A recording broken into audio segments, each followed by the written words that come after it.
Good morning બેટા. હવે નવા એક ચેપ્ટરની શરૂઆત કરીશું. ઓકે બેટા, તો છઠ્ઠું ચેપ્ટર લઈશું. છઠ્ઠું ચેપ્ટર જે છે એ હેડિંગ જોઈએ તો તત્વોનું અલગીકરણ અને તેના અલગીકરણ માટેના સામાન્ય સિદ્ધાંતો અને તેના પ્રક્રમો. તો તત્વોનું અલગીકરણ, હવે કોઈ ખનિજ હોય તો એની અંદરથી તત્વ કેવી રીતે મેળવવામાં આવે છે, એ પદ્ધતિઓ કેવી રીતે ડેવલપ થાય છે, તો એ બધા પોઈન્ટ જે છે એ પોઈન્ટની ચર્ચા આપણે આ ચેપ્ટરમાં કરીશું. દાખલા તરીકે લોખંડ, તો જમીનમાંથી પૃથ્વીના પેટાળમાંથી લોખંડ સીધું લોખંડ સ્વરૂપે આપણને લોખંડના ટુકડા નથી મળતા. એલ્યુમિનિયમ તો એલ્યુમિનિયમ ટુકડા જમીનમાંથી આપણે નથી કાઢતા. તો કેવી રીતે મળશે? તો એની ખનિજ સ્વરૂપે મળે છે બેટા.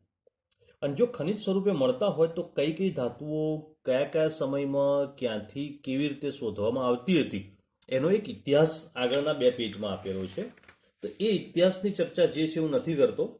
એ ટોપિક તમે ખાલી રીડિંગ કરી લેજો બેટા. ફક્ત રીડિંગ કહું છું, કોઈ એટલું બધું ઇમ્પોર્ટન્ટ ટોપિક નથી. ઓકે, તો એ જોઈ લેજો. પણ હવે સમજવાના ટોપિક તરીકે અને ઇમ્પોર્ટન્ટ ટોપિક તરીકે શરૂઆત કરીએ ચેપ્ટરની. તેમાં શરૂઆતમાં પ્રસ્તાવના છે. તો શરૂઆતનો ટોપિક ફક્ત MCQ માટે અને ટૂંકા પ્રશ્નો માટે છે. થિયરિકલ ટોપિક પછી શરૂ થાય છે. અને આ થિયરિકલ ટોપિક જો તમે જોવા જાઓ ને તો ઘણા બધા ટોપિક એવા છે કે જે લગભગ તમે 10મામાં ક્લિયર કરી ગયેલા છો. તો 3-4 થિયરીઓ તો એવી છે 10મામાં ક્લિયર કરી ગયા છે. મતલબ આ ચેપ્ટર બહુ સરળ છે. બીજું, નીટજી માટેની તૈયારી માટે પણ કહું તો આ ચેપ્ટર લગભગ બુકમાંથી જ આવે છે. અને જો આ ચેપ્ટરમાં નીટમાંથી એક પ્રશ્ન આવશે તો એક પ્રશ્ન 4 માર્કનો કન્ફર્મ ક્લિયર છે. ઓકે બેટા, તો અમુક રીતે પણ આ ચેપ્ટર સરળ છે, પણ છતાંય વચ્ચેની 2-4 થિયરી એવી છે કે જેમાં થોડું અન્ડરસ્ટેન્ડ કરવું પડે એવું છે. તો એ થોડું ધ્યાન આપજો, જેના કારણે આ ચેપ્ટરમાં આગળ જતા ટેન્શન ના આવે, તકલીફ ના પડે. હવે જો ચેપ્ટરની શરૂઆત કરીએ તો સૌથી પહેલી વાત આવે છે બેટા કે ભાઈ ધાતુઓની પ્રાપ્તિ.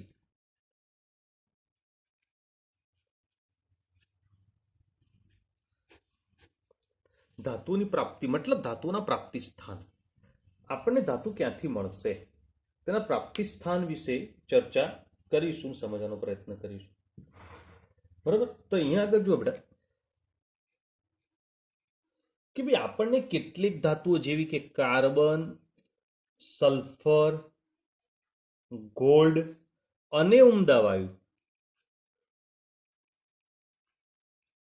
આટલી જ વસ્તુઓ મતલબ તત્વો તરીકે આપણને કુદરતમાંથી પ્રાપ્ત થાય છે.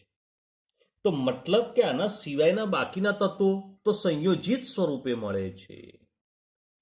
બાકીના બધા જ તત્વો જે છે આપણે સંયોજિત સ્વરૂપે મેળવી શકીએ છીએ.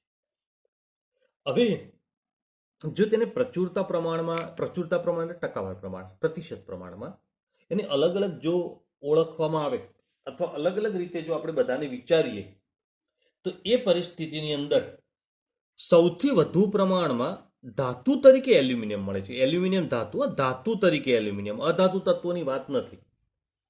ઓકે બેટા, અહીંયા આગળ ધાતુ તત્વોની વાત છે. તો ધાતુ તત્વ તરીકે સૌથી વધારે પ્રમાણમાં આપણે, હવે ધાતુ તરીકે જો એલ્યુમિનિયમ વધારે પ્રમાણમાં મળતું હોય તો પૃથ્વીના પેટાળમાંથી એલ્યુમિનિયમ 8.3% જેટલું મળે છે, જે સૌથી વધારે પ્રમાણમાં મળી આવતી ધાતુ તરીકે છે. પરંતુ મેં પહેલા જ કહ્યું હાલ જ કે ભાઈ એલ્યુમિનિયમ પૃથ્વીના પેટાળમાં એલ્યુમિનિયમના ટુકડા સ્વરૂપે નથી મળતું. તો પછી કયા સ્વરૂપે મળે છે? તો એની કેટલીક ખનિજો સ્વરૂપે મળે છે. અને એલ્યુમિનિયમની ખનિજો સ્વરૂપે મળતું હોય તો એ પરિસ્થિતિની અંદર તે અબ્રક અને ચિનાઈ માટી મતલબ ક્લે, માટી લખ્યું એટલે એકલી માટી નહીં સમજ, ચિનાઈ માટી ક્લે સ્વરૂપે ઘણા બધા અગ્નિકૃત ખડકોની અંદરથી મુખ્ય ઘટક છે અને જમીનમાંથી પણ મળી આવે છે. આ ઉપરાંત તે એલ્યુમિનિયમ એ કેટલાક બીજા સ્વરૂપે પણ મળી જાય છે કે જેમાં આવે છે જેમસ્ટોન. ઓકે, તો એલ્યુમિનિયમ જે છે જેમસ્ટોન સ્વરૂપે અશુદ્ધ સ્વરૂપે મળે છે. મતલબ Al2O3 હોય જેમસ્ટોનમાં, પણ એ અશુદ્ધ સ્વરૂપ કહેવાય, એ શુદ્ધ નથી. તો હવે જેમસ્ટોન તરીકે 2 છે જેને આપણે સમજીશું બેટા. એની અંદર આવશે માણેક અને બીજું છે નીલમ. ઓકે, તો આ ઈરાન માણેક કહીએ છીએ ને, તો એ આ બ્લુ કલર, ગ્રીન કલર જેવા જે સ્ટોન હોય છે, જે હાથમાં પહેરવામાં, જો તમે અહીંયા આગળ પણ જોઈ શકો છો કાવા સ્ટોન છે. ઓકે બેટા, તો એવા સ્ટોન જે છે એ મળી આવતા, એની અંદર મુખ્યત્વે Al2O3 છે. અને Al2O3 હોય પણ એ અશુદ્ધ સ્વરૂપે છે, શુદ્ધ સ્વરૂપે નથી બેટા. તો એનું અશુદ્ધ સ્વરૂપ, એના અંદર અશુદ્ધિ તરીકે શું હોય છે? તો માણેકની અંદર અશુદ્ધિ ક્રોમિયમની હોય છે અને નીલમની અંદર અશુદ્ધિ કોબાલ્ટની હોય છે. બરોબર, તો આ પ્રમાણે આપણે ક્લિયર કરી શકીએ. બોલો બેટા, એલ્યુમિનિયમની કેટલીક પ્રાથમિક ચર્ચા કરી લીધી. હવે વાત કરીએ કે ભાઈ એલ્યુમિનિયમ પછી વધારે પ્રમાણમાં મળી આવતી કોઈ ધાતુ હોય તો લોહ છે, મતલબ Fe છે, લોખંડ છે. બરોબર, તો અહીંયા આગળ આયન જે છે એ પૃથ્વીના પેટાળમાં વધુ પ્રમાણમાં મળી આવતા ધાતુ તત્વોની અંદર બીજા નંબરમાં આવે છે. બરોબર, તો આ પોઈન્ટ ધ્યાનમાં રાખો. હવે આ જે છે એની પણ વિવિધ ખનિજો જોવા મળે છે અને વિવિધ ઉપયોગો છે. અનેક ક્ષેત્રોમાં લોખંડ ઉપયોગી બનતું જોવા મળે છે. હવે અનેક ક્ષેત્રોમાં ઉપયોગી હોય તો એની અંદર એક જૈવિક પ્રણાલીમાં પણ લોખંડ વપરાય છે. હવે જો જૈવિક પ્રણાલીમાં આયન મોટા પ્રમાણમાં વપરાતું હોય તો એ ક્યાં આગળ છે? તો વિચારો બેટા, હિમોગ્લોબિનમાં છે. તો હિમોગ્લોબિનનું બંધારણ Fe નું બનેલું છે. ઓકે, તો આનો મતલબ શું થાય બેટા? કે મોટા પ્રમાણમાં અંદર Fe છે અને દરેક પ્રાણીના શરીરમાં લોહી હોય છે, અને લોહી હોય તો અંદર હિમોગ્લોબિન હોય. હિમોગ્લોબિન છે મતલબ અંદર Fe છે.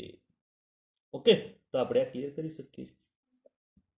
હવે આવી અલગ અલગ પ્રકારની ધાતુઓ જે છે એ આપણે ખનિજોની અંદરથી પ્રાપ્ત કરીએ છીએ, અને પૃથ્વીના પેટાળમાંથી આવી ખનિજો કાઢવામાં આવતી હોય છે ખનન દરમિયાન, મતલબ તેમને અંદરથી બહાર કાઢવામાં આવે છે.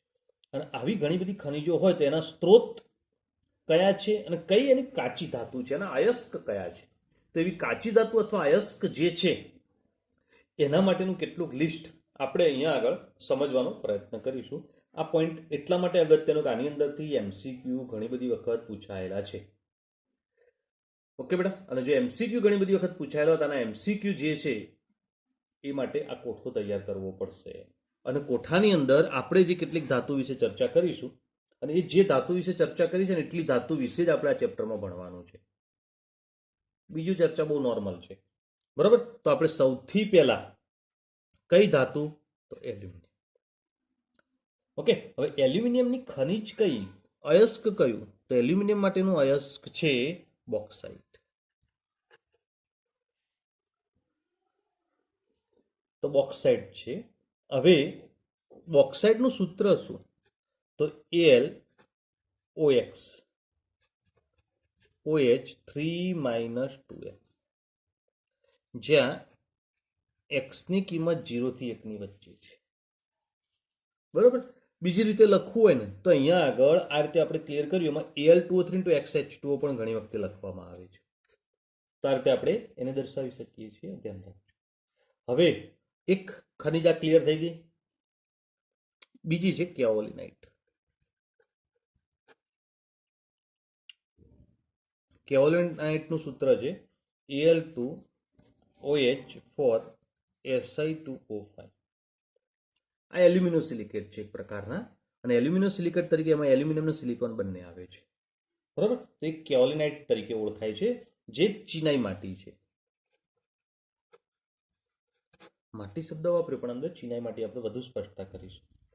તો એલ્યુમિનિયમ માટેની મુખ્ય ખનિજો અહીંયા આગળ બે જ ક્લિયર કરી છે, એને આપણે બે જ ક્લિયર કરીશું. ઓકે બેટા, તો આ પોઈન્ટ ધ્યાનમાં રાખજો અને સમજી લેજો. હવે એના પછી આયન એટલે Fe. તો Fe ની મુખ્ય ખનિજો કઈ છે? તો આપણે એ પોઈન્ટ ઉપર પણ ફોકસ કરીએ. તો હેમેટાઇટ. હેમેટાઇટ એટલે Fe2O3. તો Fe2O3 હેમેટાઇટ છે, અને આ સૌથી મોટા પ્રમાણમાં Fe જો મળતો હોય તો હેમેટાઇટમાંથી મળે છે. સૌથી મોટા પ્રમાણમાં Fe નું પ્રમાણ હેમેટાઇટમાંથી મળે છે. ત્યાર પછી મેગ્નેટાઇટ.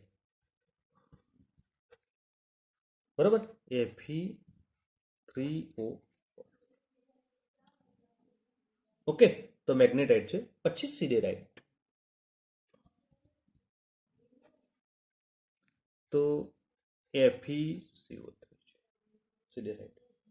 અને છેલ્લી આયન પાયરાઇટ્સ. તો આયન પાયરેટ્સ એટલે FeS2. જનરલી પાયરેટ્સ શબ્દ આવશે ને એટલે સમજવાનું સલ્ફરની ખનિજ હોય છે. ઓકે, તો આ પોઈન્ટ પણ એક ધ્યાન રાખો બેટા. તો અહીંયા આગળ આપણે આયનની કેટલીક ખનિજો અહીંયા આગળ સ્પષ્ટતા કરી ગયા. બરાબર. હવે વાત આવશે કોપર. ચેપ્ટરમાં પણ આપણે આ ધાતુઓ વિશે જ ભણવાનું છે, એલ્યુમિનિયમ, આયન, કોપર અને ઝીંક. બરાબર. તો કોપર પાયરેટ્સ. તો કોપર પાયરેટ્સ એટલે CuFeS2. જો S2 સલ્ફર આવ્યું મતલબ પાયરેટ શબ્દ વાપર્યો છે. બરાબર. હવે એક બીજી અગત્યની ખનિજ મેલેકાઇટ. તો મેલેકાઇટની અંદર શું આવશે? CuCO3 CuOH2 બેનું મિશ્રણ હોય છે અને બે મિશ્રિત સ્વરૂપે જોવા મળે એટલે આપણે એને મેલેકાઇટ તરીકે ક્લિયર કરીશું. બરાબર. ત્યાર પછી કોપરની બીજી એક ખનિજ છે ક્યુપ્રાઇટ. તો Cu2 અને કોપર ગ્લાન્સ. કોપર ગ્લાન્સની અંદર Cu2S સલ્ફાઇડ યુક્ત કાચી ધાતુ છે જે આપણે તે દર્શાવી. તો કોપરની આટલી ખનિજો ધ્યાનમાં રાખો. હવે ઝીંકની. તો ઝીંકની ખનિજોની અંદર તો ઝીંક બ્લેન્ડ. ઓકે, આ ઝીંક બ્લેન્ડ જે છે ને સ્ફાલેરાઇટ પણ કહીશું.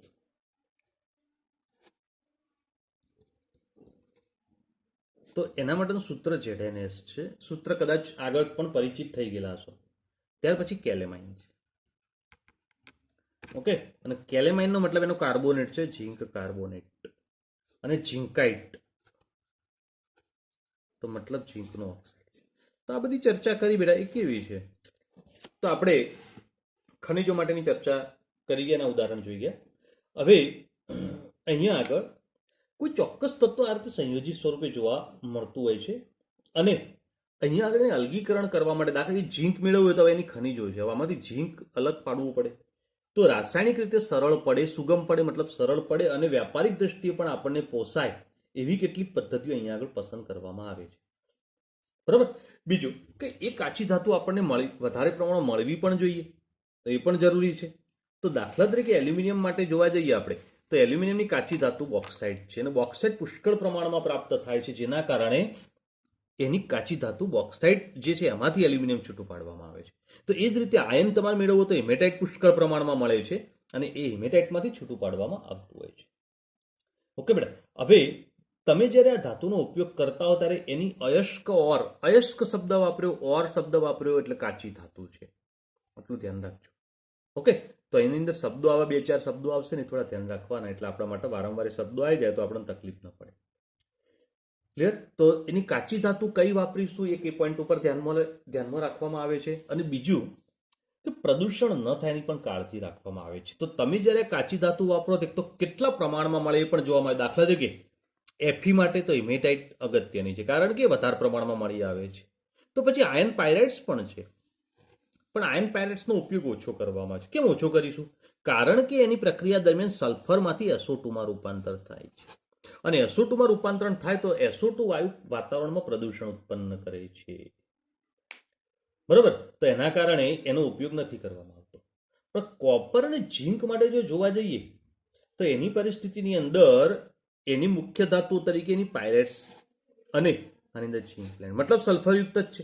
અને જો સલ્ફરયુક્ત કાચી ધાતુઓ બંનેની હોય, આમાં પણ સલ્ફરયુક્ત છે ને આમાં પણ સલ્ફરયુક્ત છે, તો આવી સલ્ફરયુક્ત કાચી ધાતુઓ મળતી હોય તો એની અંદરથી હવે ધાતુ મેળવવા માટે એની પ્રાપ્તિ અને એના ઉપરથી પરિબળોને ધ્યાનમાં લીધા અને એની અલગ પ્રકારની પ્રોસેસ વિકસિત કરવામાં આવે છે, જેના કારણે SO2 વાયુ ઉત્પન્ન થાય પણ એને એકઠો કરી અને એનો આગળ સલ્ફ્યુરિક એસિડ બનાવવા માટે ઉપયોગમાં લઈ લેવામાં આવે છે. તો આ શું થઈ ગયું બેટા કે ભાઈ કોઈ જગ્યાએ આવું પ્રદૂષણનો પ્રોબ્લેમ થતો હોય પણ ધાતુ મુખ્ય ગણાય. હવે ઝીંક બ્લેન્ડ, ઝીંકની મુખ્ય ધાતુ ઝીંક બ્લેન્ડ જ છે, મોટા પ્રમાણમાં ઝીંક બ્લેન્ડ જ મળે છે, આ બે ઓછી મળે છે. તો પછી શું કરવું? મુશ્કેલી એ છે કે આ વધારે પ્રમાણમાં મળે છે તો એમાંથી ઝીંક મેળવવું પડે. તો પછી ઝીંક બ્લેન્ડ જે છે એમાં સલ્ફર છે તો SO2નું પ્રદૂષણ થવાની શક્યતા રહે, પણ એ પ્રદૂષણ ન થાય એટલા માટે એમાંથી H2SO4 બનાવી દેવામાં આવે છે. તો આ બધા પોઈન્ટ ધ્યાનમાં લેવામાં આવે છે. ઓકે બેટા. હવે જ્યારે અયસ્ક અથવા ઓર જે છે એની અંદર ટેકનોલોજી વૈજ્ઞાનિક પદ્ધતિ દ્વારા ધાતુને છૂટી પાડવી તો આ પદ્ધતિને ધાતુ કર્મ વિધિ કહે છે. હું વાક્ય બોલે ખબર પડી બેટા? આવી કોઈ પણ કાચી ધાતુ છે, અયસ્ક અથવા ઓર છે, એમાંથી ધાતુ છૂટી પાડવા માટે તમે ટેકનોલોજી વાપરો, વૈજ્ઞાનિકોની પદ્ધતિઓ વાપરો, અલગ અલગ નવી નવી, અને એ આખી પદ્ધતિ દ્વારા ધાતુ મળી જાય આપણને, તો આને શું કહેવાય? ધાતુ કર્મવિધિ કહેવાય. આના નિષ્કર્ષણ માટે, અલગીકરણ માટે અલગ અલગ સિદ્ધાંતોનો ઉપયોગ કરવામાં આવે છે. બરાબર. તો અહીંયા આગળ અલગ અલગ પ્રકારના સિદ્ધાંતોનો ઉપયોગ કરીશું, જેની અંદર કેટલાક પ્રકારના સિદ્ધાંતો સામાન્ય છે. કોઈ પણ કાચી ધાતુમાંથી ધાતુ મેળવવી હોય તો કેટલીક પ્રોસેસ, કેટલાક સ્ટેપ કોમન છે, અને કોમન સ્ટેપનો ઉપયોગ કરીશું, આપણે સમજવાનો પ્રયત્ન કરીશું. ચેપ્ટરના શરૂઆતના ટોપિક પ્રસ્તાવના બોલ્યો છું, મતલબ ખાલી તમારે સમજવાનું જ છે, ધ્યાન જ રાખવાનું છે. બરાબર. એક વાર્તા જેવી વાત છે. ઓકે. આગળનું પોઈન્ટ 2 પેજ વાંચી કાઢજો બેટા, ખાલી જોઈ લેજો, વાંચી કાઢજો. એ પણ એક આખો ધાતુઓ કેવી રીતે મળી, ક્યાંથી મળી, એનો એક ઇતિહાસ રજૂ કર્યો છે, તો એ પણ સમજી લેજો. હવે ધાતુ મેળવવી અને તેની કાચી ધાતુ જે છે ને, એ કાચી ધાતુ, દાખલા તરીકે એફી મેળવો તો હિમેટાઇટ કાચી ધાતુ છે. હવે આ સીધે સીધી હિમેટાઇટ મળે ને આપણો ઈચ્છિત પદાર્થ Fe2O3 જ આપણને સીધો પ્રાપ્ત થાય એવું બહુ ઓછું બનશે. તો મતલબ એની અંદર ભૂમિય પદાર્થો, મતલબ જમીનના પદાર્થો, એટલે અનિચ્છનીય પદાર્થો અંદર ભળેલા હોય. કયા પદાર્થો ભળેલા હોય? તો અંદર ભૂમિય પદાર્થો, અનિચ્છનીય પદાર્થો અંદર ભળેલા હોય. અને આવા પદાર્થો અંદર ભળેલા હોય તો એ પદાર્થોને ગેંગ કહે છે. ટૂંકમાં અંદર જે અશુદ્ધિઓ એને ગેંગ કહેવાય. ગેંગ એટલે અશુદ્ધિઓ, પેલી તોફાનવાળી ગેંગ નહીં. એ આમ તો અશુદ્ધિ જ છે સમાજ માટે તો, બરાબર. અને આપણે આવી અશુદ્ધિ તરીકે ક્યારેય પ્રચલિત ન થઈ એની કાળજી રાખવાની, બરાબર. તો આ ધ્યાન રાખજો, કારણ કે ઘણા છોકરાઓને શું હોય છે, 11માથી 12મામાં એટલે તો સિનિયર બની ગયા હોય ને, એટલે ક્લાસની અંદર આવી ઇફેક્ટો ઉત્પન્ન કરવાનું ચાલુ કરતા હોય છે. બરાબર. તમે બધા વ્યવસ્થિત છો બેટા, એટલે એવું કોઈ પ્રોબ્લેમ નથી, પણ તોય આ તો કોઈ બની શકાવ. ચલો હવે આ પ્રકારનું કોઈ પણ કાચી ધાતુમાંથી ધાતુ શુદ્ધ અવસ્થામાં મેળવવી હોય તો એ મેળવવા માટે એના કેટલાક સ્ટેપ પહેલા ફોલો કરવામાં આવે છે, અને સ્ટેપ ફોલો કરો તો સ્ટેપ બાય સ્ટેપ આખી ક્રિયા કરવામાં આવે છે. તો એ સ્ટેપની અંદર સૌથી પહેલું છે સંકેન્દ્રણ. અયસ્ક, અયસ્ક શબ્દ વાપરેલા કાચી ધાતુઓ, એનું સંકેન્દ્રણ. સંકેન્દ્રણનો મતલબ એનું શુદ્ધિકરણ. અંદર આવી ગેંગ ભળેલી હોય તેને કાઢવી પડે. ઓકે બેટા, બરાબર. તો હવે આગળના ટોપની વાત કરીશું. હવે એના પછીની વાત છે કે ભાઈ બીજા સ્ટેપમાં કે સંકેન્દ્રિત જે કાચી ધાતુ છે અથવા અયસ્ક છે, મતલબ શુદ્ધિકરણ થઈ ગયું, એમાંથી ધાતુ મેળવવી. હવે આ ધાતુ પણ શુદ્ધ ના હોય તો છેલ્લા સ્ટેપમાં શું આવે? ધાતુનું શુદ્ધિકરણ. ઓકે. તો 3 સ્ટેપ થયા. પહેલા જે કાચી ધાતુ તમે જમીનમાંથી કાઢી, એટલે રેતી, માટી, કચરો, બીજું ગમે તે અશુદ્ધિ હોય, બધી અશુદ્ધિઓ કાઢવી એટલે સંકેન્દ્રીકરણ કરી દીધું. અશુદ્ધિ નીકળી ગઈ એટલે તમારી કાચી ધાતુ શુદ્ધ મળી ગઈ. દાખલા તરીકે કોપર હતો, કોપર પાયરેટ્સ આપણે મેળવ્યું તો અંદરથી બધો કચરો કાઢ દો એટલે શુદ્ધ મળી ગઈ. હવે આ શુદ્ધ મળે એમાંથી કોપર શુદ્ધ કરવાનું, તો મતલબ સંકેન્દ્રિત અયસ્ક કેટલા આવ્યું શુદ્ધ, અને એમાંથી ધાતુ છૂટી પાડે. પણ આ કોપર મળ્યું અથવા ધાતુ મળે ને અશુદ્ધ હોય તો એનું શુદ્ધિકરણ કરવું, તો ત્રીજું સ્ટેપ છે. બરાબર. તો હવે અયસ્કનું શુદ્ધિકરણ કરવું છે, સંકેન્દ્રણ કરવું હોય તો એના માટે અલગ અલગ સ્ટેપ છે, બરાબર. અને એના માટે કેટલાક સિદ્ધાંતોનો ઉપયોગ કરવામાં આવે છે. આ ઉપરાંત ધાતુ છૂટી પાડવા માટે પણ ઉષ્માગતિક શાસ્ત્ર અને સંકેન્દ્રિત અયસ્કનું શુદ્ધિકરણની અસરકારક રિડક્શન પદ્ધતિઓ, વિદ્યુત વિભાજન અને આવી કેટલીક વિદ્યુત રાસાયણિક પ્રક્રિયાઓ, વિદ્યુત વિભાજન, આવી કેટલીક પ્રક્રિયાઓનો ઉપયોગ કરવામાં આવે છે. સ્ટેપ બાય સ્ટેપ આ બધા પોઈન્ટ આપણે ઉપયોગ કરતા જઈશું, સમજતા જઈશું. પણ હાલ સૌથી પહેલા અયસ્કનું સંકેન્દ્રણ સમજીએ. પણ એના પહેલા આવું કોઈ અયસ્ક અથવા કાચી ધાતુ હોય તેની અંદર અશુદ્ધિ કઈ હોય તો અશુદ્ધિ વિશે પહેલા માહિતી મેળવીશું બેટા. આપણે અયસ્કનું સંકેન્દ્રણ કરવું છે. તો અયસ્ક એટલે કાચી ધાતુની અંદર અનિચ્છનીય પદાર્થો તરીકે રેતી, માટી એ બધું અંદર હોય. હવે એનું સંકેન્દ્રણ, સજાવટ, સંપરિષ્કરણ, આ બધી ક્રિયાઓ આપણે સમજીશું. મતલબ બધી વાત એક જ છે કે શુદ્ધિકરણ કરવું. હવે પહેલા તો તમારે જે કાચી ધાતુ છે એને અલગ અલગ ઓળખી દેવી પડે. ભાઈ અંદર કયા પ્રકારનો કચરો છે એ જોવું પડે, અને કચરાનું યોગ્ય માપન પણ કરી લેવું પડે. અને કચરો કયા પ્રકારનો છે એનું માપન કરી અને ત્યાર પછી એના અલગ અલગ તબક્કાઓ ધ્યાનમાં લેવા પડે. બરાબર. તો અહીંયા આગળ સામાન્ય રીતે આવા સંયોજનો જે છે એની અંદર હાજર ધાતુના સંયોજનો કયા છે અને એના ભૌતિક ગુણધર્મો જે છે એના આધારે કઈ પદ્ધતિ વાપરવી આપણે નક્કી કરવું પડે. ઓકે બેટા. તો આ જે છે એ કોના ઉપર આધાર રાખે છે? તો એક તો ધાતુના પ્રકાર ઉપર. બરાબર. ત્યાર પછી પ્રાપ્ત સગવડો ઉપર, અને છેલ્લે વાત આવે પર્યાવરણીય પરિબળ. કેવી રીતે બધી વાત કરીએ? એક તો ધાતુનો પ્રકાર. તમારા અંદરથી ગેંગ કેવી રીતે દૂર કરી, તો કઈ ધાતુ છે એના ઉપર આધાર રાખે છે. એલ્યુમિનિયમ છે, આયર્ન છે, કોપર છે, ઝીંક છે. ઓકે બેટા. તમારી પાસે કઈ પ્રાપ્ત સગવડો છે. હવે સગવડ જ ના હોય તો તમે કેવી રીતે અંદરથી અશુદ્ધિ દૂર કરી શકવાના, એટલે એ પણ છે. અને પર્યાવરણીય પરિબળો પણ ધ્યાનમાં લેવામાં આવે છે કે તમે જે અશુદ્ધિ દૂર કરો છો એ દૂર થયેલી અશુદ્ધિ પર્યાવરણને નુકસાન તો નથી કરતી, એ પણ જોવું પડે. તો બધી બાબતોને ધ્યાનમાં રાખી અને આવી કાચી ધાતુને શુદ્ધ કરવા માટે, મતલબ અંદરથી ગેંગ એટલે અશુદ્ધિ દૂર કરવા માટે, સંકેન્દ્રણ કરવા માટેની અલગ અલગ પદ્ધતિઓની અંદર આપણે પહેલી પદ્ધતિ સમજવાનો પ્રયત્ન કરીશું. હવે બેટા આ પદ્ધતિ જે છે એમાં જલીય પ્રક્ષાલન આવે છે પહેલી પદ્ધતિ. આ પદ્ધતિની અંદર અયસ્ક અને ગેંગના કણો જે છે, મતલબ આપણી કાચી ધાતુ, અયસ્ક શબ્દ વાપર્યો એટલે કાચી ધાતુ, અને ગેંગના કણો બંને વચ્ચે ઘનતાનો તફાવત હોય તો એના ઉપર આધારિત આ પદ્ધતિ છે. મતલબ બંને વચ્ચે ઘનતાનો તફાવત હોવો જોઈએ. મતલબ કાચી ધાતુ દાખલા કે વજનમાં ભારે છે અને ગેંગના કણો વજનમાં હલકા છે. મતલબ કોઈ કચરો હોય, બરાબર, કોઈ ઘાસ કે એવું કઈ કચરો અંદર આવી ગયો છે, કોઈ વજનમાં ફોરો કચરો હોય, તો આની ઘનતા ઓછી, આની ઘનતા વધારે છે. મતલબ આ ભારે કણો છે, આ વજનમાં હલકા કણો છે, તો ઘનતામાં તફાવત થઈ ગયો. તો આ પદ્ધતિ તો જ વાપરી શકાય. તેથી આ પદ્ધતિને ઘનતા અલગીકરણ પદ્ધતિ પણ કહે છે. ઓકે બેટા. તો ઘનતા અલગીકરણ પદ્ધતિ તરીકે પણ આપણે આને ઓળખી શકીએ છીએ. હવે શું કરવામાં આવે સમજો બેટા. તો આ એક પાત્ર છે, એમાં આ બધો કચરા સાથે કાચી ધાતુ લઈ લીધી. હવે આની અંદર પાણી પસાર કરો. તો પાણી પસાર કરે આખું પાણી અંદર બધા ભરાઈ જશે. હવે આ પાત્રમાં ઉપરના ભાગની અંદર તમે જુઓ કે ભાઈ શું ઉપર તરતું તરતું આવશે, મને કહો. ચલો, ઉપર તરતો ભાગ કયો હશે? ગેંગના કણો. કારણ કે ઘનતા ઓછી છે, વજનમાં ફોરા છે, તો એ ઉપર તરતા તરતા આવશે. અને જો એ ઉપર તરશે તો આવા ગેંગના કણો, અશુદ્ધિના કણો ઉપર તરતા હોય આ રીતે, તો પાણીનો પ્રવાહ અહીંથી આમ ઉભરાઈને, પાણી ઉભરાઈને બહાર જાય તો કોણ બહાર જશે? અશુદ્ધતા ગેંગના કણો એની સાથે બહાર નીકળી જશે. ક્લિયર? તો આ પોઈન્ટ આપણે ક્લિયર કરી શકીએ. હવે જ્યારે આ કોઈ પણ પદ્ધતિ વાપરીએ ત્યારે આપણી અયસ્ક અથવા કાચી ધાતુ હોય ને એને પાવડર સ્વરૂપે લઈ લેવાની. કઈ રીતે લેવા બેટા? પાવડર સ્વરૂપે. સોરી, પાવડર સ્વરૂપે.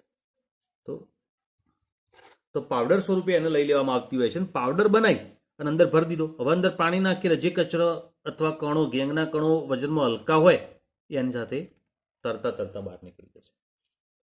બરાબર. અને ધોઈને બહાર નીકળી જાય તો આ આપણી અયસ્ક અથવા ઓર તમને શુદ્ધ અવસ્થા મળશે. ચલો, ઓકે બેટા. તો આ એક પદ્ધતિ બરોબર મગજમાં બેસી ગઈ. પોઈન્ટ સરળ છે, ઇઝીલી ક્લિયર કરી શકાય એવો છે. બરોબર ને? તો પોઈન્ટ ધ્યાનમાં રાખજો અને સરળતાથી ક્લિયર પણ થઈ જાય એવો છે. હવે બીજી પદ્ધતિ જે એમાં ઉપયોગ કરીશું એની અંદર ચુંબકીય અલગીકરણ પદ્ધતિ આવે છે. હવે બેટા ચુંબકીય અલગીકરણ પદ્ધતિ ક્યારે વાપરી શકાય? આપણે બોલ્યા હતા કે ભાઈ ધાતુના પ્રકાર ઉપર આધાર રાખે છે કઈ પદ્ધતિ વાપરે. ઓકે.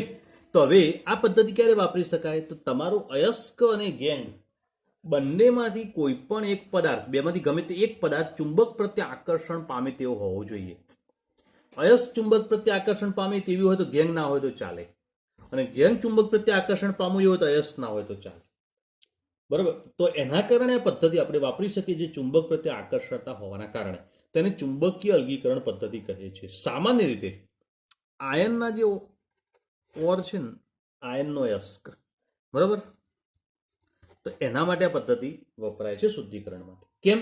કારણ કે આયન એ ચુંબક પ્રત્યે આકર્ષાય છે, તેની ગેંગના કણો ચુંબક પ્રત્યે આકર્ષાતા ન હોય તો આ પદ્ધતિનો ઉપયોગ આપણે કરી શકીએ છીએ. હવે આ પદ્ધતિ કેવી રીતે વપરાય બેટા, તો એના માટે થોડી ચર્ચા અહીંયા આગળ કરું છું, ધ્યાન આપજો. એક કન્વેયર બેલ્ટ લઈ લેવામાં આવે છે. હવે આવા બે રોલર છે અને રોલરની ઉપર કન્વેયર બેલ્ટ લગાવી દીધો છે અહીંયા આગળ.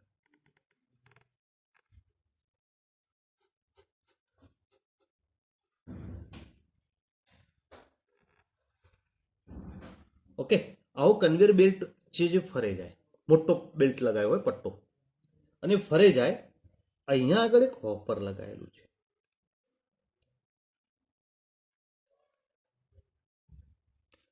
ઓકે, હોપરની અંદર અહીંયા આગળ આપણી કાચી ધાતુ અને ચુંબક પ્રત્યે આકર્ષાય એવા ઘટક કણો અંદર લીધેલા છે. દાખલા તરીકે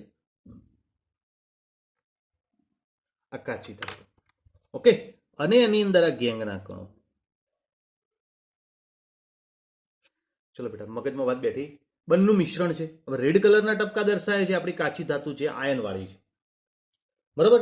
હવે જ્યારે કન્વેયર બેલ્ટ ઉપરથી એને પસાર કરવામાં આવે છે ત્યારે આવા કણો જે છે કન્વેયર બેલ્ટ ઉપરથી આમ આગળ વધવાના છે.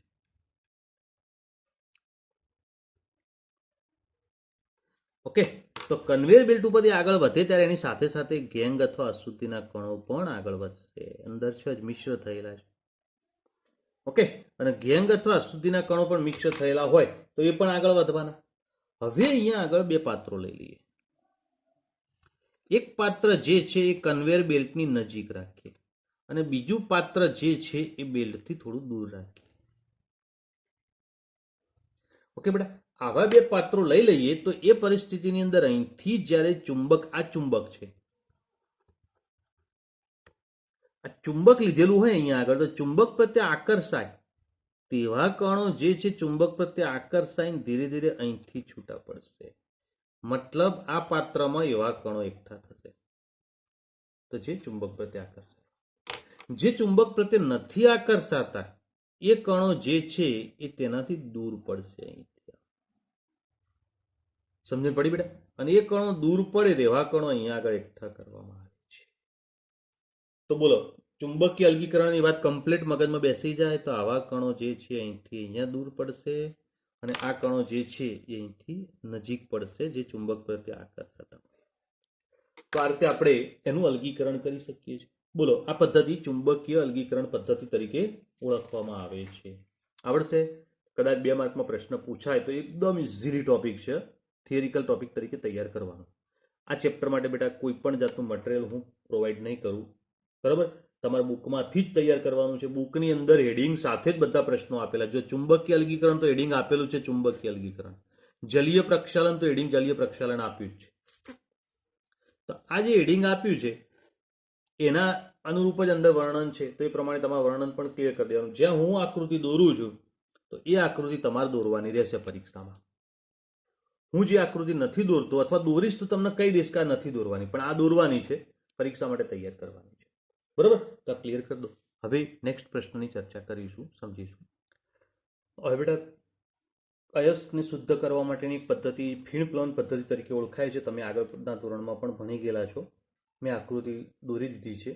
ઓકે બેટા, હવે આ આકૃતિ દોરી જેની અંદર હવે તમારે સમજવાનું છે. સ્ટેપ બાય સ્ટેપ હું સમજાવતો જાઉં, તમે ક્લિયર કરતા જજો.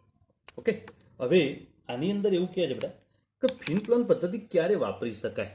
તો તમારી અયસ્ક અથવા સલ્ફાઇડ યુક્ત કાચી ધાતુ હોય ને તો આ પદ્ધતિ વપરાય. શેના માટે વપરાશે બેટા? સલ્ફાઇડ યુક્ત કાચી ધાતુ હોય તો આ પદ્ધતિ વપરાય, નહીતર નહીં. ઓકે, હવે આ પદ્ધતિની અંદર શું કરવામાં આવે છે? તો તમારી કાચી ધાતુ અયસ્ક જે છે તો અયસ્કનો પાવડર, બરાબર, અને એનું પાણી સાથે નિલંબન કરીશું. તો પાણી સાથે બેનું મિશ્રણ કરી એટલે નિલંબન એટલે કલીલ તરીકે ઓળખાય, એક સસ્પેન્શન બને, બરાબર. હવે તેની અંદર સંગ્રાહક અને ફીણ સ્થાયીકારી પદાર્થ નાખવામાં આવે છે, પ્લસ ફીણ સ્થાયીકારી. તો સંગ્રાહક અને ફીણ સ્થાયીકારી પદાર્થ અંદર ઉમેરવામાં આવે છે. હવે સંગ્રાહક એટલે શું?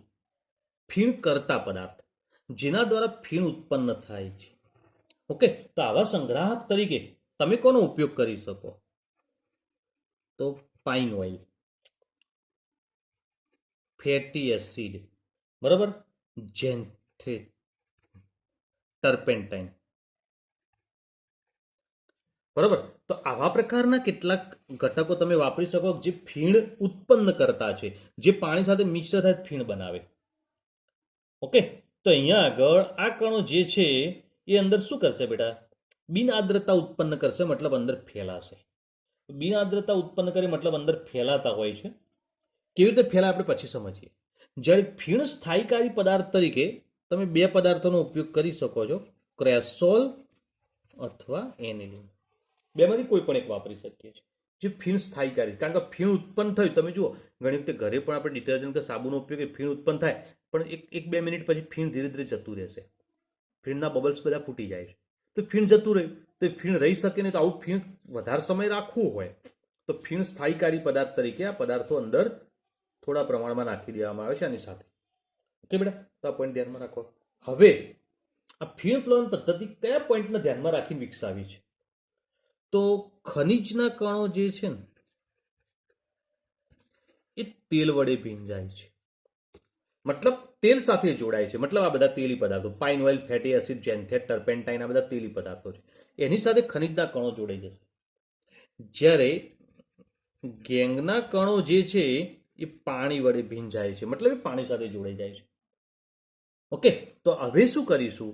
તો અયસ્કનો માવો, અયસ્કનો માવો મતલબ જે કાચી ધાતુ છે ઝીણી દળી દેવાની અને પાવડર જેવી બનાવી અને એનું પાણી સાથે મિશ્રણ કરી દેવાનું, એનું એટલે પેસ્ટ લુગદી માવો બની જાય.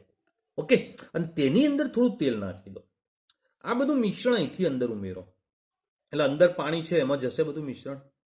ઓકે, હવે આ બધું મિશ્રણ જાય ત્યાર પછી અહીંયા આગળ શું છે? પેડલ જે હવાને અંદર ખેંચે છે, અહીંથી હવા અંદર આવે અને પેડલ ફરશે, હવાને અંદર ખેંચે અને આખું મિશ્રણને હલાવશે. બરાબર, અને એ મિશ્રણને હલાવે એટલે શબ્દ વાપર્યો છે ક્ષોભિત કરે. ક્ષોભિત કરવું મતલબ મિશ્રણને હલાવવું, ખળભળાટ કરવો. ઓકે, તો એ અંદર હલશે. હવે આ પેડલ વડે એને ફેરવવામાં આવે છે. તો અહીંયા આગળ જો આખું સર્ક્યુલેશન, મતલબ અહીંયા આગળ કન્વેયર બેલ્ટ લગાવી દીધો હોય મોટર સાથે, અને મોટર સાથે એને ફેરવીએ એટલે આ ફરે જાય બધું. હવે આ બધું મિશ્રણ અંદર ફરે એટલે તેલ અને પાણી બે મિશ્ર થાય એટલે અંદર શું ઉત્પન્ન કરે બેટા? તો ફીણ ઉત્પન્ન કરશે. બરાબર, હવે આ ફીણ જે છે વજનમાં હલકું હોય એટલે ધીરે ધીરે ધીરે ઉપર જશે.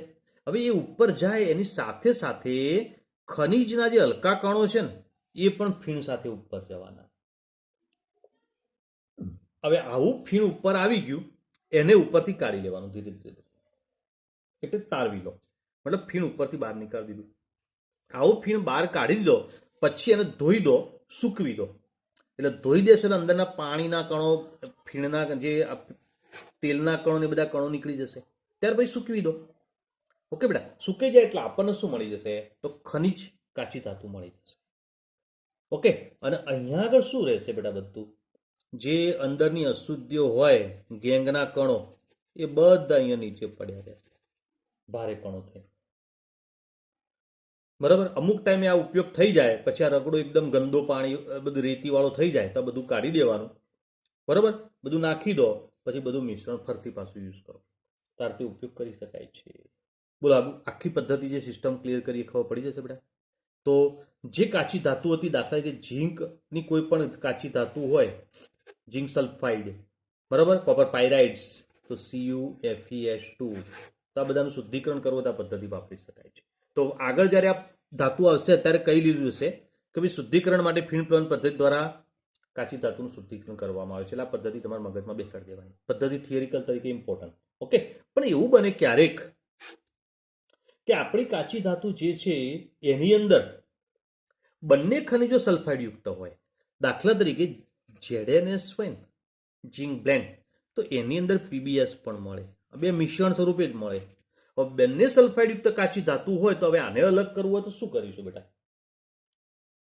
તો આને અલગ કરવા માટે જ્યારે અંદર આ નાખીએ ને અયસ્કનો માવો, એટલે બે મિશ્રણ જ નાખ્યું હોય, ઓકે, તો એ નાખીએ ત્યારે એની સાથે સાથે એની અંદર અવસાધક તરીકે બીજો કોઈ પદાર્થ નાખી દેવામાં આવે છે. આ બધું તો નાખવાનું જ, સંગ્રાહક મતલબ તેલી પદાર્થો નાખવાના, ફીણ સ્થાયીકારી પણ નાખવાનું, બધું નાખવાનું. અને આ બેનું મિશ્રણ અંદર લીધું હોય એની સાથે સાથે અવસાદક નાખવામાં આવે છે, જેના માટે બુકમાં શબ્દ વાપર્યો છે અવનમક. ઓકે, તો અવનમકનો મતલબ અલગ કરતા પદાર્થ અંદર નાખેલો છે, જે બંને સલ્ફાઇડયુક્ત કાચી ધાતુને અલગ કરવાનું કામ કરે છે. તો ZnS નો પીબીએસ જો લીધેલા હોય તો એમાં અલગ કરતા પદાર્થ તરીકે, અવનમક પદાર્થ તરીકે સોડિયમ સાયનાઇડ ઉમેરવામાં આવે છે. ધ્યાન રાખો બેટા, સોડિયમ સાયનાઇડ અંદર ઉમેરીએ તો એના કારણે તો એ શું કરશે, ZnS જે છે ને, ZnS તેને ફીણ તરફ આવતો અટકાવે છે. મતલબ ZnS ને ફીણમાં નહીં જવા દે. તો પછી ત્યાં શું થશે બેટા, તો પીબીએસ ને ફીણ તરફ જવા દેશે. તો પીબીએસ ફીણમાં આવશે અને ZnS ક્યાં આવશે, નીચે પડ્યું રહેશે. તો મતલબ આપણા ફીણમાં બધું પીબીએસ ના કણો આવી જાય, એ ફીણને ધોઈ દો, સાફ કરી દો, તમને શું મળી જશે બેટા, તો પીબીએસ મળી જશે. ZnS જે અંદર રહી ગયું એને પણ અલગ મેળવી દો. જો અંદર બીજી અશુદ્ધિ હોય તો હવે ZnS એકલું વધ્યું, પીબીએસ તો નીકળી ગયું. તો ZnS વાળું આ મિશ્રણ છે એને ફરીથી અંદર નાખો, ફરીથી ક્રિયા કરો, તેમાં અવનમક નહીં નાખવાનો હવે. તો સોડિયમ સાયનાઇડ ના નાખો તો હવે શું થાય, ફીણમાં ZnS આવે. આ જ ZnS ને રોકતું હતું, ફીણમાં જતું, પણ આને નતો રોકતો. ઓકે બેટા, તો આ બહુ ઇમ્પોર્ટન્ટ પદાર્થ અંદર નાખ્યો આપણે સમજી શકીએ છીએ. ઓકે, તો આ પોઈન્ટ ધ્યાનમાં રાખો. તો અહીંયા આગળ આ પોઈન્ટ ક્લિયર કરી શકીએ. થિયરિકલ ટોપિક અહીંયા આગળ ક્લિયર થઈ ગયો. હવે આગળની ચર્ચા કરી બેટા, કે નીચે બ્લોક કરીને એક પોઈન્ટ આપ્યો છે, નવસર્જક ધોબણ. ઓકે, નવસર્જક ધોબણ. હવે આ ફીણ પ્લવન પદ્ધતિ આખી ડેવલપ કરી હોય ને તો એક ધોબણ હતી ને, જે કપડાં ધોવા માટે જે ક્રિયા કરતા હોય છે લોકો, એના મગજમાં એક વિચાર ઉદ્ભવ્યો હતો. કેવું, તો ખાણની અંદર કોપરની ખનીજ હોય ને બેટા, કોપર સલ્ફાઇડ ને એવી, બરાબર, કોપર પાયરાઇટ્સ, CuFeS2, આની એક ખાણ હતી. હવે ખાણની અંદર કે મજૂરો કામ કરતા હતા, એમના કપડાં ધોવા માટે એક ધોબણ કામ કરતી હતી. સમજો બેટા, હવે જ્યારે કપડાં ધોવા માટે બધા મજૂરો આપે ત્યારે એના કપડા ઉપર આ ખનીજ ચોટેલી હોય, કારણ કે ખાણની અંદરથી ખોદવાનું કામ કરતા હતા, એટલે એમના શર્ટ ને પેન્ટ ઉપર આ બધું ચોટેલું હોય. હવે જ્યારે એ ટબની અંદર આ બધા કપડાં નાખે ત્યારે સાબુ અથવા ડિટર્જન્ટ અંદર નાખે, તો સાબુનો મુખ્ય ઘટક શું છે, આપણે ભણી ગયા, શું આવે બેટા, ફેટી એસિડ, બરાબર, સોડિયમ સ્ટીઅરેટ છે, એ અંદર હતો જ. ઓકે, જ્યારે કપડા અંદર નાખ્યા ત્યારે સાબુની અંદર ફીણ વળ્યું, ત્યારે ફીણ સાથે આ ખનીજ છે ને એ ઉપર આવી ગઈ. અને ફીણ સાથે ખનીજ ઉપર આવી તો જ્યારે કપડા ધોતા ગયા એમાં ફીણ ધોવાતું જાય તો ખનીજના કણો છે ને એ અંદર એને અલગ મળ્યા. તો એ જ વખતે એના સંપર્કની અંદર શ્રીમતી કેરી એવર્સન એક રસાયણશાસ્ત્રી હતા, એના સંપર્કમાં આવ્યા અને એને એ મેડમને આને વાત કરી કે આવું થાય છે, હું કપડાં જેટલા ધોઉં ને દર વખતે આવા કણો છે ને, ચળકતા ચળકતા કણો કંઈક પડ્યા રહ્યા છે. તો પેલા મેડમને લાગ્યું કે આ કંઈક વિશિષ્ટ વાત છે, આની વાત એમને નથી, કંઈક રિસર્ચ કરવા જેવી વાત છે. અને એમને રિસર્ચ કર્યું તો જાણવા મળ્યું કે ભાઈ આ કોપરયુક્ત સલ્ફાઇડયુક્ત ખનીજો હતી, આ બધી એ ખનીજો અલગ પડતી હતી અને એના કારણે ફીણ દ્વારા ખનીજો અલગ પડીને બહાર આવતી હતી. આ પદ્ધતિ આખી એના કારણે ડેવલપ થઈ, ફીણ પ્લવન પદ્ધતિ. બોલો બેટા, ખ્યાલ આવશે? તો ફીણ પ્લવન પદ્ધતિ આ રીતે તમારે ધ્યાનમાં રાખવાની. ઓકે, તો આ ટોપિક જે નવસર્જક ધોબણવાળો ટોપિક છે ને, તમારે ફક્ત શેના માટે? સમજવા માટે, કોઈ થિયરિકલ ટોપિક નથી. આ ફીણ પ્લવન પદ્ધતિ સુધારી જેના પછી કોપરનું ઉત્પાદન આખા વિશ્વમાં વધી ગયું, કારણ કે જે પદ્ધતિ દ્વારા વધારાનું કોપર નહોતું મળતું, અમુક ખનિજોમાંથી સલ્ફાઇડયુક્ત ખનિજોમાંથી કોપર મળતું જ નહોતું, પેલી સાદી ખનિજોમાંથી મળતું હતું. મુખ્ય ખનિજ તો આ રહી હતી સલ્ફાઇડ વાળી, અને એ ખનિજ જ વેસ્ટેજ જતી હતી, જેના કારણે આ ખનિજ જ્યારે મળવા લાગી ને ત્યારે કોપરનું ઉત્પાદન અનેક ગણું વધી ગયું, કોપરના ભાવ પણ નીચે આવી ગયા છે. ઓકે બેટા, તો આ એક રિસર્ચ જેવું છે. હવે આગળ વાત કરીએ અને સમજીએ. હવે બેટા નિક્ષાલન પદ્ધતિ સમજવાનો પ્રયત્ન કરીએ. તો જો અયસ્ક અથવા કાચી ધાતુ ખનિજ જે છે યોગ્ય દ્રાવકમાં દ્રાવ્ય હોય તો આ પદ્ધતિ ઉપયોગમાં લેવામાં આવે છે, કોઈ દ્રાવકની અંદર દ્રાવ્ય હોય તો, બરાબર. તો આ પદ્ધતિની અંદર આપણે બે સ્ટેપમાં ચર્ચા કરીશું. સૌથી પહેલા જે આ પદ્ધતિ શેના માટે વપરાશે, તો આપણે એલ્યુમિનિયમની ખનિજ બોક્સાઇટ માટે વાપરીશું, બરાબર. હવે બોક્સાઇટ માટે વાપરીએ તો બોક્સાઇટ જે છે સામાન્ય રીતે શું છે, તો અહીંયા આગળ Al2O3 ઇન્ટુ XH2O સામાન્ય સૂત્ર આપણે આ રીતે ધ્યાનમાં લઈશું બેટા. અને જો આવું સૂત્ર હોય તો એલ્યુમિનિયમ તો ઓક્સાઇડ છે જ, આ ઉપરાંત એની સાથે SiO2 સિલિકા, આયર્નનો ઓક્સાઇડ Fe2O3 અને ટિટેનિયમનો ઓક્સાઇડ જે છે TiO2 છે. આ બધી જ અંદર અશુદ્ધિઓ છે. કોની અંદર? બોક્સાઇટમાં. તો પહેલી જ વાત શું આવશે બેટા? બોક્સાઇટમાંથી એલ્યુમિના. બોક્સાઇટમાંથી એલ્યુમિના મતલબ આ બોક્સાઇટ છે, આ બધું મિશ્રણ બોક્સાઇટ કહેવાય. અને એલ્યુમિનાનો મતલબ Al2O3, મતલબ આ બધી અશુદ્ધિઓ અંદરથી કાઢી દેવી પડે. ઓકે, તે બધી અશુદ્ધિઓ કાઢવા માટે શું કરીશું બેટા? આ બધી અશુદ્ધિઓ ધરાવતું આખું મિશ્રણ જે છે એને ઝીણું પાવડર જેવું દળી દો, બરોબર? કચરી નાખો, એકદમ પાવડર બનાવી દો. પાવડર સ્વરૂપનો આ અયસ્ક જે છે એ અયસ્કને 473 થી 523 કેલ્વિન તાપમાને 35 થી 36 બાર દબાણે તેને NaOH ના સાંદ્ર દ્રાવણની અંદર નાખી દો. હું બોલે ખબર પડી બેટા? આ પરિસ્થિતિ રાખો, સાંદ્ર NaOH માં બધું મિશ્રણ નાખીને 473 થી 523 કેલ્વિન તાપમાન 35 થી 36 વાતાવરણ અથવા બાર દબાણે એ બધું મિશ્રણ કરો તમે, અને ત્યાર પછી તેને ગ્રંથિત કરો. ગ્રંથિત કરવું મતલબ ડાયજેસ્ટ કરવું. ડાયજેસ્ટ કરવું મતલબ આ બધું મિશ્રણ એકબીજાને પકવો. દાખલા તરીકે કોઈ મિશ્રણ કરતા ને આપણે એને પાણીમાં બધું નાખીને આપણે ઉકાળીએ છીએ ને, તો એ ઉકાળીએ એ ગ્રંથિત કર્યું કહેવાય. તો આ બધું મિશ્રણ નાખીને પછી ઉકાળો એને. ઓકે, એટલે ગ્રંથિત કર્યું કહેવાય. તો Al2O3 જે છે ને, હવે સમજો બેટા, Al2O3 જે છે એ શું બની જશે? તો સોડિયમ એલ્યુમિનેટ બની જશે. એક એક પોઈન્ટ સમજજો. ઓકે, ત્યાર પછી SiO2 શું બની જશે? તો SiO2 સોડિયમ સિલિકેટ બની જશે. ચલો, એ પણ નીકળી ગયું. અને અન્ય અશુદ્ધિઓ બાકી રહી જાય. કઈ અશુદ્ધિઓ બાકી રહી ગઈ? Fe titanium. ઓકે બેટા, અને આ અશુદ્ધિઓ બાકી રહી ગઈ જે અદ્રાવ્ય છે. એટલે પહેલા તો અદ્રાવ્ય અશુદ્ધિઓ છે, આ બધી કાઢી નાખી. ઓકે, અને આ બંને દ્રાવ્ય થઈ ગયા છે. કમ્પ્લીટ. તો આ બંને અશુદ્ધિ એક પહેલા નીકળી ગઈ. હવે બે વસ્તુ રહી. હવે બે વસ્તુ રહી જાય મિશ્રણમાં, તો હવે શું કરીશું એ સમજ. એના પહેલા આ જે બન્યું એનું સમીકરણ જોઈ લઈએ, સોડિયમ એલ્યુમિનેટનું. ઓકે, તો હવે બોક્સાઇટ એટલે આપણે શું કહ્યું હતું બેટા? Al2O3 into XH2 મેં સૂત્ર ક્લિયર કર્યું હતું.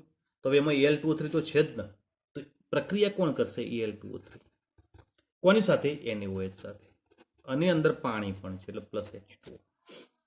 જો આ બધું મિશ્રણ પ્રક્રિયા કરે તો એની અંદરથી આપણે શું બોલે બેટા? Sodium aluminate. તો NaAlOH4, બરાબર? તો સોડિયમ એલ્યુમિનેટ બની જાય બધું મિશ્રણ કર્યું ત્યારે. અહીંયા આગળ એલ્યુમિનિયમ 2 હોવાના કારણે 2 વડે ગુણી દો. સોડિયમ 2 થાય એટલે અહીંયા 2 વડે ગુણી દો. ઓકે, ઓક્સિજન કેટલા થયા? 4 દુ 8, તો 3 અને 2 5 થયા. 8 કરવા માટે અહીંયા 3 વડે ગુણો. તો હાઇડ્રોજન 3 દુ 6 અને 2 8, 4 દુ 8 હાઇડ્રોજન થઈ ગયા. મતલબ આ તમને પ્રાપ્ત થયું સોડિયમ એલ્યુમિનેટ. બરાબર? હવે અહીંયા આગળ જોજો બેટા કે અંદર સોડિયમ સિલિકેટ પણ છે, ઓગળેલું જ છે, બંને દ્રાવ્ય સ્વરૂપે છે, પણ આપણા માટે એલ્યુમિનિયમ મેન છે. હવે એલ્યુમિનિયમ મેન હોય તો એના કારણે આપણે એનું જ સમીકરણ લખ્યું, પેલા નથી લખ્યું. મતલબ આમાં પ્લસ શું છે? સોડિયમ સિલિકેટ અંદર હોય જ, પણ આપણે સમીકરણમાં નહીં લઈએ. ઓકે બેટા, સોડિયમ સિલિકેટ પણ બનેલું છે. હવે આ બંનેનું મિશ્રણ જે છે ને એમાં CO2 વાયુ પસાર કરો. તો CO2 વાયુ ફક્ત આની સાથે જ પ્રક્રિયા કરશે. તો NaAlOH4 પ્લસ CO2. ઓકે બેટા, જો CO2 વાયુ ફક્ત એની સાથે પ્રક્રિયા કરતો હોય તો એની અંદરથી શું બનશે બેટા? તો અહીંયા આગળ Al2O3 into XH2O. ક્લિયર? આ બની ગયું. અને પ્લસ NaHCO3 સોડિયમ બાયકાર્બોનેટ. હવે આ સમીકરણને આમ તો સંતુલન કરવાનું જ ના હોય, કારણ કે XH2O છે એટલે ખાલી અહીંયા સંતુલન જોઈ લઈએ અને ક્લિયર કરી દઈએ કે ભાઈ આ 2 મોલ હતું. ઓકે, તો અહીંયા 2 લેવા પડે. તો સોડિયમ 2 અને એલ્યુમિનિયમ તો 2 છે જ, તો કાર્બન 2 થયા હોવાના કારણે અહીંયા 2 વડે સંતુલન ક્લિયર કરી દીધું. કમ્પ્લીટ. હવે આ જે છે ને એના અવક્ષેપ બનવાનું શરૂ થશે, પણ અવક્ષેપ એટલા સરળતાથી બનતા નથી, જેના કારણે આવા અવક્ષેપને સરળતાથી પ્રાપ્ત કરવા માટે અંદર Al2O3 બીજો બનાવેલો નાખવામાં આવે છે, બીજો બહારથી બનાવેલો. થોડું પ્રેક્ટિકલી સમજજો બેટા કે ભાઈ અહીંયા આગળ શું થયું જોજો. તમારા મિશ્રણમાં શું છે? સોડિયમ એલ્યુમિનેટ ને સોડિયમ સિલિકેટ આ બે છે દ્રાવણમાં બંને ઓગળેલા હોય તો એ પરિસ્થિતિમાં અંદર CO2 વાયુ પસાર કર્યો એટલે શું બની ગયું? Al2O3 બની ગયું. પણ એ શું છે? અવક્ષેપ સ્વરૂપે છે. હવે આવા અવક્ષેપ જલ્દી ના મળે એટલે બહારથી તાજો બનાવેલો બીજો અલગથી આના સિવાયનો Al2O3 અંદર નાખી દો, જેના કારણે અંદર Al2O3 ના જે કણો જલ્દી અવક્ષેપન ના પામતા હોય ને એ નાખવાના કારણે એ અવક્ષેપન વધવા લાગશે. તો ધીરે ધીરે ધીરે ધીરે ધીરે અવક્ષેપ બની ગયા. જ્યારે સોડિયમ સિલિકેટ ક્યાં છે? દ્રાવણમાં ઓગળેલો છે. આ અવક્ષેપ બધા કાઢી લો તો મતલબ Al2O3 બની ગયું. આપણા માટે સરળ થઈ ગયું બેટા. ઓકે. હવે આ જળયુક્ત એલ્યુમિના છે ને Al2O3 જળયુક્ત પાણી વાળું છે, એને ગાળી લો. અવક્ષેપ બધા લઈ લીધા, એને ગરમ કરતો. ગરમ કરો અંદરનું પાણી બધું ઉડી જશે. તો એ ક્રિયાઓ સમજીએ કે ભાઈ Al2O3 XH2O. ઓકે.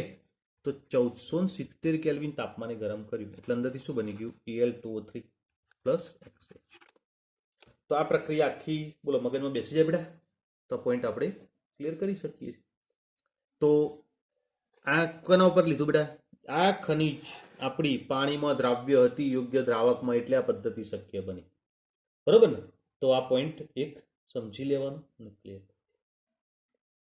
બરાબર. હવે Al2O3 ની અંદરથી એલ્યુમિનિયમ કેવી રીતે મળશે તે પાછળ ચર્ચા કરીશું બેટા. આપણે હાલ કોના પર ફોકસ કરીએ છીએ? કાચી ધાતુના શુદ્ધિકરણમાં. તો બોક્સાઇટ જે એનું શુદ્ધિકરણ કર્યું, અંદર બધી અશુદ્ધિઓ કાઢી નાખી. અશુદ્ધિઓ કાઢ્યા પછી શું વધ્યું? તો Al2O3 વધ્યું. ઓકે. તો પોઈન્ટ ધ્યાન રાખો. હવે એક બીજો પોઈન્ટ પણ અંદર લીધેલો છે જે નિક્ષાલનમાં છે. તો આખા આ પદ્ધતિ જોઈએ એ પદ્ધતિ બી પદ્ધતિ છે. તો અન્ય ઉદાહરણ